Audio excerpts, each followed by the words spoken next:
বাংলাদেশের মেয়েরা AFC under-20 women's qualifiers খেলতে গেছে লাওসে। এই আন্ডার-20 টুর্নামেন্টে বাংলাদেশ কোয়ালিফাই করতে চায়। বাংলাদেশের গ্রুপ অবশ্য যথেষ্ট কঠিন আপনি বলতেই পারেন। স্বাগতিক লাওস আছে সেখানে এবং বাংলাদেশের প্রতিপক্ষদের ভেতরে দক্ষিণ কোরিয়া, তিমুর লেস্তে। সব মিলে যে 8টা গ্রুপ আছে, এই 8টা গ্রুপের 8টা চ্যাম্পিয়ন এবং শীর্ষ 3 রানার্স আপ যাবে এই এএফসি আন্ডার-20 উইমেন্স চ্যাম্পিয়নশিপে। আমরা জানি যে বাংলাদেশের মেয়েরা মূল পর্বে খেলছে হচ্ছে সিনিয়রদের যে টুর্নামেন্টটা, মূল টুর্নামেন্ট, সেখানে এশিয়ান কাপে খেলছে। কিন্তু বাংলাদেশের সূচনাগুলো হয় কিন্তু এই বয়সভিত্তিক টুর্নামেন্টগুলো থেকে। সেই কারণে এই টুর্নামেন্টে বাংলাদেশের কোয়ালিফাই করে ধারাবাহিকতাটুকু বজায় রাখা খুবই গুরুত্বপূর্ণ।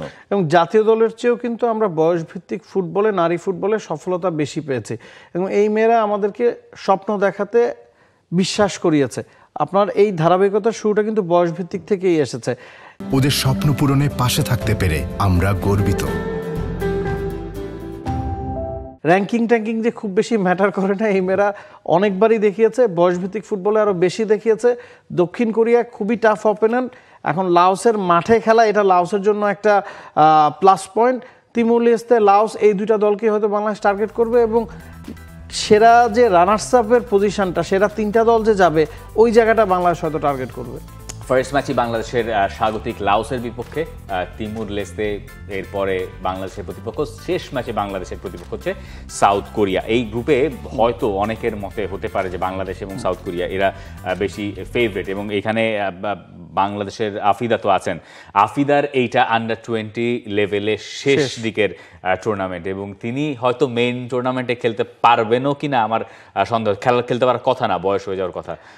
এখানে এই যে সূচিটা আমরা দেখলাম, এশিয়ান কাপে বাংলাদেশ খেলে উজবেকিস্তানের সাথে লাস্টে, সেটা যেটা কোনো নেগেটিভ পয়েন্ট, এখানে উল্টো, সেটা একটা অন্যরকম। হয়তো সেখান থেকে বাংলাদেশ ওই সমীকরণে ওঠার মার প্যাচার হিসাবটা মেলাতে পারবে। বাংলাদেশের first match 6th of August. For more updates, subscribe to our YouTube channel and click on the bell icon. Follow us on Facebook and Instagram. Download T-Sports app to enjoy exciting games and highlights. Visit tsports.com.